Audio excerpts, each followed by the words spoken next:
如果问世界第一步枪是谁，估计 AR 与 AK 还会有人争论。但如果问谁是世界第一冲锋枪，那么答案就只有一个 MP5。其独特的滚柱延迟开锁为其带来的性能，属于其他冲锋枪遥不可及的梦。甚至可以说 MP5 不只是一款简单的冲锋枪，反而是反恐部队的形象。只是从当前的情况来看，即使是世界第一冲锋枪，也迎来了它的没落，存在感已经大不如前。本期视频我们就来聊聊 MP5 是如何成为世界第一冲锋枪的，又为何会走向衰败。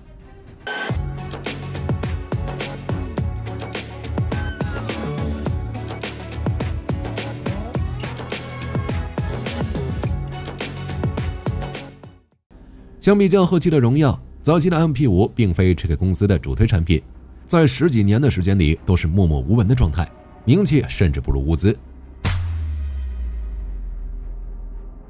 MP5 的研发时间相当早，在20世纪50年代，西德重建国防军的时候，就开始了制式冲锋枪的研发工作。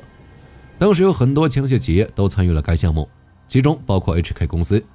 为了参加这次选型， HK 公司以G3步枪为基础，将其小型化，改为发射9毫米手枪弹，并将其命名为 HK54 冲锋枪。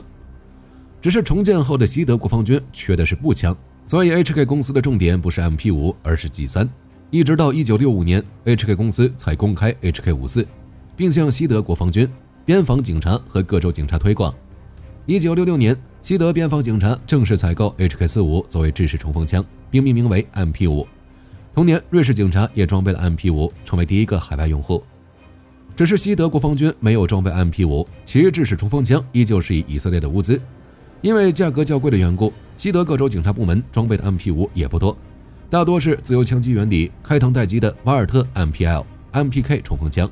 在很长的一段时间里 ，MP5 都没能获得新的订单。如果不是后来的摩加迪沙事件以及之后的伊朗大使馆事件 ，MP5 的未来如何还是未知。1977年10月13日，德国汉莎航空公司的一架波音737客机在飞往德国的途中被4名武装分子控制，飞机被迫降落在索马里首都摩加迪沙。德国紧急派遣了30名 GS-G9 队员赶往摩加迪沙，在英国空降特勤队和索马里部队的配合下，仅花费了5分钟的时间便解救了机上的87名乘客。这个数字相当魔幻。波音737客舱比较狭小，乘客与武装分子坐在一起，这对枪械尺寸和精度的要求非常高，而 MP5 恰好可以满足这2个要求。至此 MP5 一战成名，迎来了自己的高光时刻。之后的伊朗驻伦敦大使馆事件更是让 MP5 走向世界。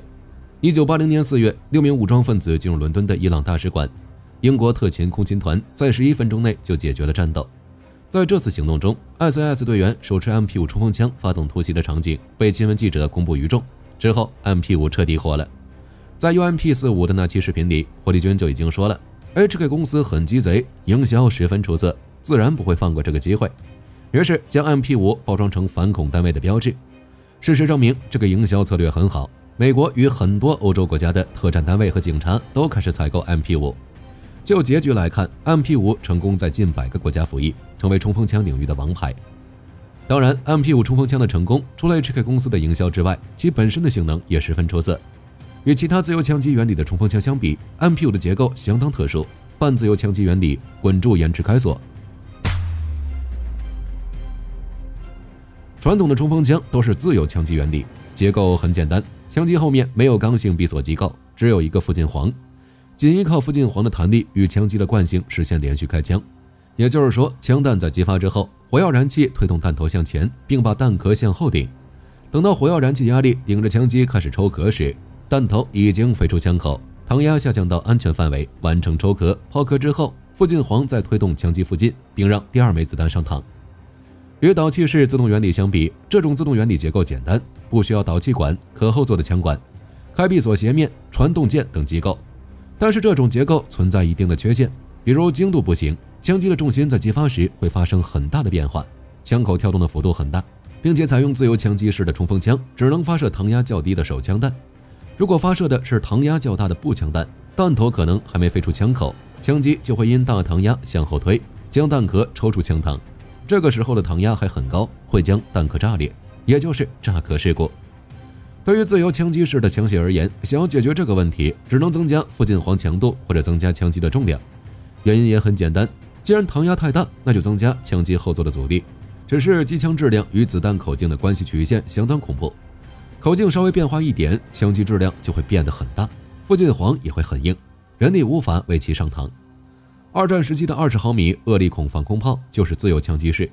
因为口径的缘故，推动枪机与附近簧的力度需要达到177公斤，一般人根本无法靠手臂上膛。为此，恶力孔防空炮还设计了一个滑轮系统，使用省力杠杆让射手为其上膛。对于手持式的枪械而言，没办法直接加强枪机或者附近簧，所以现在发射全威力弹的枪械一般都是导气式，先让枪框后坐一段时间，之后再带动枪机旋转或者偏移实现开锁。而 MP5 另辟蹊径，采用半自动枪机加滚柱延迟开锁。简单来说，不使用导气装置，枪弹激发时依旧是直接冲击枪机后座，但是增加了2个滚柱，增加枪机后座的阻力。在 MP5 上 ，HK 公司还设计了一个中空的枪机框，内部散装一些乌纱，枪机附近到位时，这些乌纱就会向前冲，以避免出现反跳的情况。与导气式结构相比，半自由枪机的结构相对简单，并且解决了自由枪机式枪械无法发射大威力枪弹的问题。这种独特的结构也为 MP5 带来了其他方面的优势，比如后坐力、精度。MP5 滚柱延迟开锁的结构，使得枪机后座速度适中，对机匣尾部的撞击很轻，传递的后坐力很小。玩过 MP5 的朋友应该知道，顶在肩膀上的枪托几乎感受不到后坐力，一只手都可以射击。后坐力小，也就意味着枪口跳动小，精度很高。一些优秀的射手可以使用 MP5 在200米的距离上实现精准射击，短距离点射的精度更好，在20米的距离上甚至可以打在一个弹孔里。德国的特种部队在执行任务时，一般是根据不同的情况选择不同的武器。在河流检查和登船检查演练时 ，MP5 就是常客。重量轻，在行动中更加灵活，减少了体力消耗。连发射击时也更容易控制。更重要的是，使用 MP5 也就意味着可以携带更多的子弹，火力压制能力更强。当然 ，MP5 也存在一定的缺点，开锁阻力大，也就意味着闭锁阻力也大。在换弹时，如果射手使用导气式枪械，手动拉枪机到位，然后松手就行了。但 MP5 与 G3 不行，阻力太大，很容易出现闭锁不到位的情况，只能采用标志性姿势，也就是拉枪机到位时，把枪机挂在垃圾柄槽末端的缺口，装上实弹匣，然后用力拍下垃圾柄，靠附近簧的力量把枪机弹回去。就跟火力军在 UMP 那期视频里聊的那样，动作很帅，但背后却是无奈之举。至于可靠性，火力军只能说还行。与自由枪机式的冲锋枪相比 ，MP5 的可靠性自然会出现一定的问题。毕竟自由枪机活动键少，结构简单，在同等条件下出故障的几率比结构复杂的枪更小。毕竟 AK 再可靠，也比不上结构更简单的栓动步枪。如果其他结构相比 ，MP5 就相当可靠了。不过，即使单凭后坐力小、精度、紧凑等优点，已经足够 MP5 闯出一片天了。只可惜早期的 MP5 一直处于默默无闻的状态。没办法 ，MP5 的性能十分出色，但是与当时的冲锋枪相比，太具革命性，成本也太贵，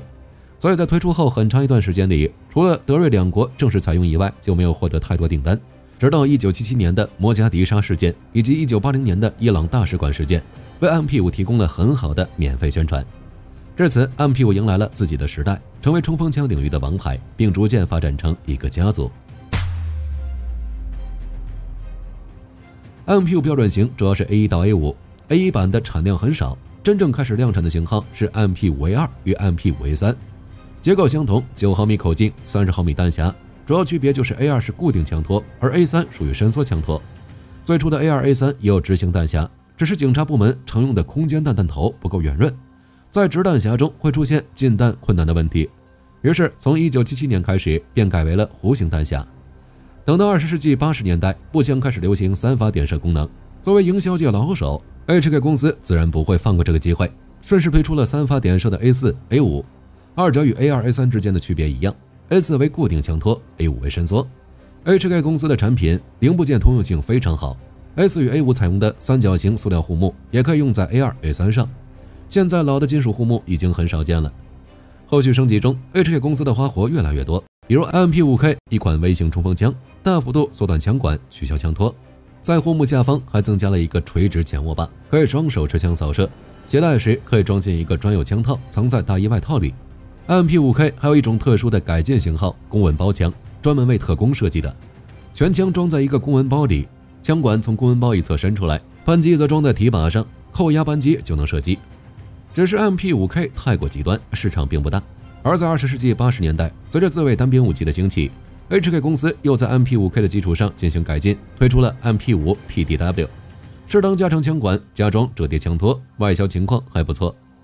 在特殊改进的型号中，最有意思的就是 MP5SD 尾声冲锋枪，主要装备特种作战单位。在面对一些武装分子时，最好的作战方式就是在敌人还未察觉攻击位置时，直接结束战斗。MP5SD 可以做到在一定距离上，敌人听不出是枪声。在1977年的摩加迪沙事件中，就有 MP5SD 的身影。这里特意把 MP5SD 拉出来，主要是它特殊。在枪口消音器那期视频中，我们聊过，枪械发射时的噪音分3种：膛口噪音、弹道噪音、枪械撞击噪音，分别是子弹飞出枪口时，火药燃气冲出枪口瞬间膨胀发出的声音，子弹超音速飞行时的音爆，以及枪械运动的机械碰撞声。机械噪音无法处理，微声武器的重点就是消除弹道噪音、膛口噪音，所以微声武器一般都采用亚音速子弹，发射药比较少。火药燃气冲出枪口的膨胀程度较小，声音有所减小，子弹飞行过程中也不会产生音爆，只是在后勤供应上存在一定的问题，要带2种同口径的子弹稍微有些麻烦。于是 MP5SD 不走寻常路，依旧是普通的9毫米冲锋枪子弹，初速为400米每秒，已经超过音速。为了降低膛压，将弹头初速降至音速以下， MP5SD 在枪管上开了几个小孔，将燃气排掉一些，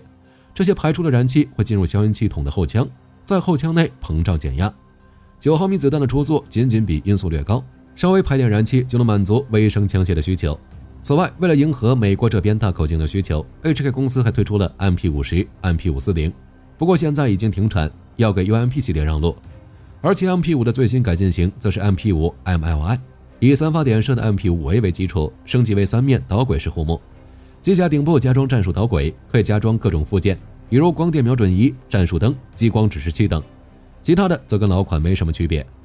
只是 MP5 再怎么好，也是一款20世纪50年代设计、60年代开始生产的冲锋枪，全枪主要部件都是钢，重量偏大。滚珠延迟开锁的设计虽然好用，但也就意味着贵。加上当时美国要求研发一款.45口径的冲锋枪， HK 公司就推出了 UMP 系列。塑料机匣，自由枪击原理，比 MP5 更轻更便宜，后坐力精度也可以接受。只是就结果来看， UMP 的销量并不好。没办法，在20世纪90年代，短突击步枪已经普及，加上防弹衣的存在，各国的执法部门对枪械的要求更高。就性能而言， MP5 比其他冲锋枪更好用，滚柱延迟开锁的结构使其可以使用威力更大的弹药，但这一点是相对于自由枪击式冲锋枪来说的。 MP5 的威力依旧不如步枪弹，在面对防弹衣时存在一定的局限性。1979年12月27日，苏联与阿富汗开战初期，苏联伞兵特战部队突袭阿富汗达鲁拉曼宫，阿富汗总统阿明的警卫使用 MP5 冲锋枪，没能击穿苏联伞兵的防弹衣，更无法压制苏军的 AK-74U 短突。现在各国特种部队与特警清一色的短突 UMP 系列在这个时代并不受欢迎，甚至可以说属于 MP5 的时代也已经落幕。一个人想要获得成功，除了个人的奋斗之外，还需要那么一点点运气，枪械呢也是如此。MP5 成功的原因，除了自身素质过硬之外，还赶上了好时候。第一代冲锋枪的代表就是 MP18、MP28、汤姆逊、索米等武器。这一类冲锋枪已经奠定之后几十年的基本布局，也就是自由枪击、开膛待击。这个时期的冲锋枪普遍都是传统的显削工艺，各国认为这东西是一种特殊的支援武器，而不是普遍列装。第二代冲锋枪则是2战中与战后出现的，典型代表就是 PPS、斯登、M3、M45、麦德森冲锋枪。在这个时期，各国对冲锋枪的认知已经十分明确，就是近距离战斗的枪弹喷射器，短小、轻便、火力猛，精度什么的完全不需要考虑，并且需要降低成本以便大量装备。只是在2战末期，突击步枪开始出现，战后开始兴起，于是可以为士兵提供猛烈的近距火力且射程足够满足交战需求的突击步枪成功取代冲锋枪。步兵般的武器从机枪、步枪、冲锋枪进化为机枪、突击步枪，冲锋枪就只能在突击步枪无法涉及的领域寻找生存空间，最终结果就是治安战。2战之后，士兵需要一种短小轻便的武器，在室内等特殊环境中使用，而当时的突击步枪也无法做到小型化，于是这个任务就落在了冲锋枪的头上。只是在这种情况下，对冲锋枪的精度就有了一定的要求。而那些使用自由枪击、开膛待击、惯性闭锁的冲锋枪，想增加精度就只能控制射速。只是为了保证安全性，自由枪击冲锋枪在膛内压力降到安全值之前不能开锁，也就意味着冲锋枪需要在加强附近簧、加重枪击或者增加枪行程之间做一个选择。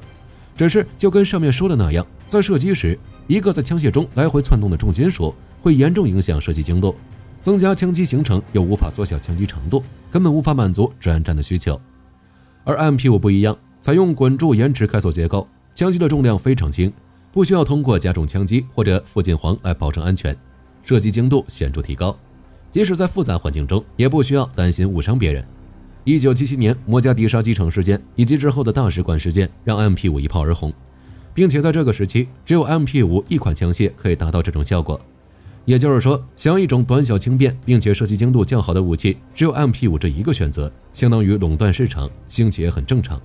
只是就像火力军在 UMP45 那期视频里说的那样，属于冲锋枪的时代已经过去了，未来是短途的天下。由于技术的进步，突击步枪可以变得更小，治安环境的变化，装备的升级，打手枪弹的冲锋枪已经不够用了，特警需要更猛的火力，于是短途崛起，即使是 MP5 也无法扭转这种趋势。滚柱延迟开锁这种设计，未来恐怕只能在手枪上看到了。至于步枪，火力军只能说最好别用，缺点实在是太多了。详情可以参考 HK 公司的 G3。虽然 G3 是 HK 公司各种滚柱延迟枪械的鼻祖，但是最早使用这种原理的枪械并不是 G3，而是德国在2战末期研制的 STG-44M， 算是 STG-44 简化结构、改进缺陷的产物。不过 STG-44 还没开始投产列装，德国就战败投降了。2战结束后，设计 STG-44M 的工程师来到了西班牙，并以滚柱延迟开锁的方案设计出了塞麦特步枪，